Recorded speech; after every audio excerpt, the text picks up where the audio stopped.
This man, ladies and gentlemen, is Tommy Shelby. Who the fuck is Tommy Shelby? Perhaps someone should explain to him who I am.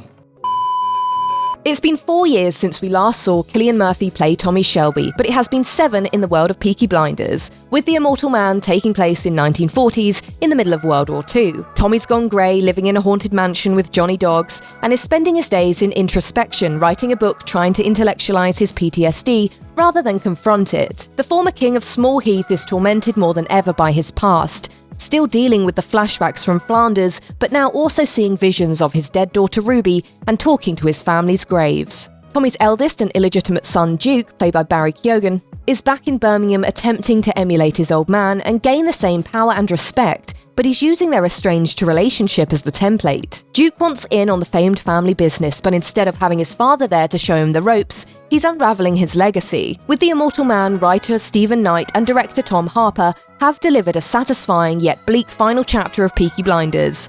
Cillian Murphy charms again in his most beloved role, but we're constantly reminded that he is the last of the old guard, and it's no longer 1919. By order of the Peaky Blinders.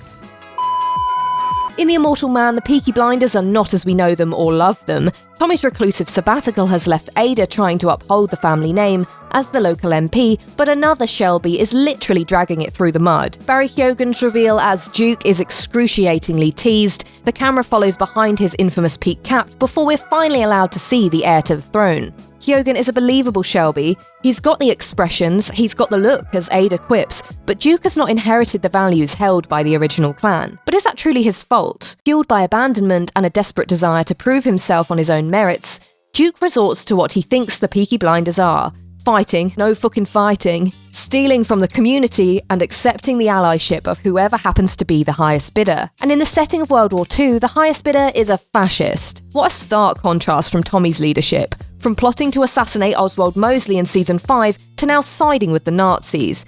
How bad can it get before Tommy comes home? Tim Roth plays Beckett, a ruthless ex-member of the British cavalry, now poised to flood England's economy with forged banknotes to engineer a crash and secure an easy win for Germany. He promises the naive Duke $70 million for his complicity. For all of Duke's bravado in front of his peers, Beckett's trust brings his yearning for a father figure to the forefront, and he is soon out of his depth. Roth plays a fantastic antagonist, just as memorable as any previous Peaky villain whose story has unfolded over a full season. He is brutal, he adopts a voice with an eerie cadence, and you'll be desperate for his demise.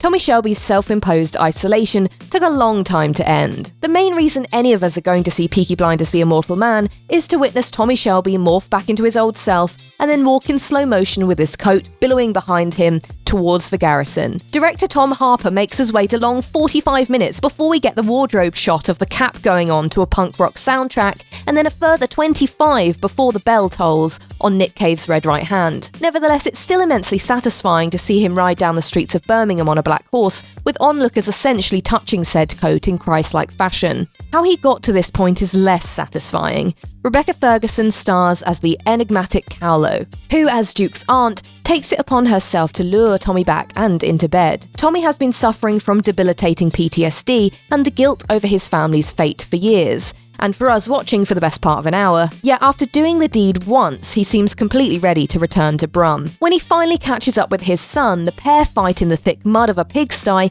and end up plastered from head to toe. Barry Keoghan really masters Duke's doe eyes in these scenes, while Cillian Murphy plays the exasperated dad very well. Murphy does much of the heavy lifting in terms of chemistry, but it is, after all, his story. It's satisfying to watch Duke get his comeuppance from the real leader of the Blinders, and the story keeps you guessing until the last moment as to whether his allegiances lie with his real father or with Beckett, who declares on the nose a few scenes earlier, "If you were my son, I'd cherish you." That ambiguity keeps the narrative exciting as we wait to see whether the Shelbys will unite to stop Beckett's forged banknote ploy. Stephen Knight has a knack for short, snappy dialogue that can be quoted for years to come, but some of the father-son exchanges here feel overt. Keoghan repeatedly insists that sin is all he fucking knows, and that the world doesn't give a fuck about him, before the story edges towards the familiar trope, the father must kill the son, or the son will kill him. Thankfully, the final action is more nuanced than its setup. We're the volunteer special constables, registered this morning by my good friend, the Chief Inspector. of the Birmingham police. That's who the fuck we are. In order to stop Beckett and the Nazis, the Blinders head to Liverpool, where they utilise an old allegiant, Hayden Stagg, yet the Immortal Man severely underutilises Stephen Graham. The finale is pitched as Tommy's chance to silently win the war for Britain, and Stagg is given an interesting exchange with Shelby, questioning why he has only just chosen to get involved when the Nazis have been persecuting the Romany people, the community from which the Shelbys hail, all along. Graham is due a lead role, and with the same amount of screen time afforded to Roth, he could have excelled even further here. He does, however, lead a key action sequence, complete with a dramatic dive and underwater shot filled with fire that ranks comfortably in the film's top 5 moments. Yet for all the satisfying action, you're never far from the reminder that Tommy is severely depressed and unsure of his place in the world. To reach the warehouse containing the forged banknotes, he must enter a blocked-off tunnel system that triggers his PTSD. As World War II bombs fall overhead, the tunnel partially caves in, forcing him to confront one of his deepest fears through violent flashbacks.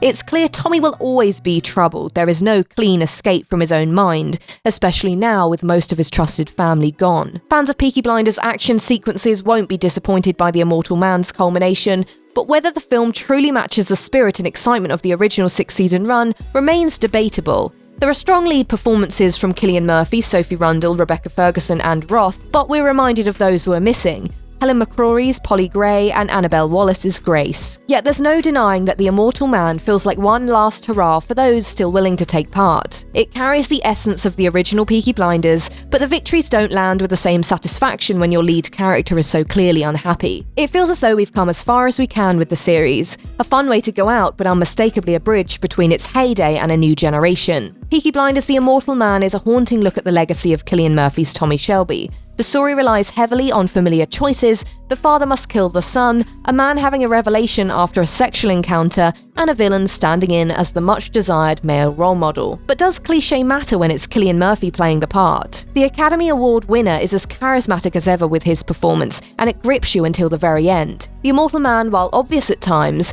gives you everything you could want in a Peaky Blinders movie. There is angst, there's violence, there's sex, explosions and swagger, and if this is truly the end for the Blinders as we know them, it's a devastating one, and it's hard to imagine anyone taking on the roles as effectively as the original cast. Peaky Blinders The Immortal Man comes to theatres on March 6, 2026, and is released globally on Netflix on March 20th, 2026. This review was originally written by Greer Riddell for Collider.com.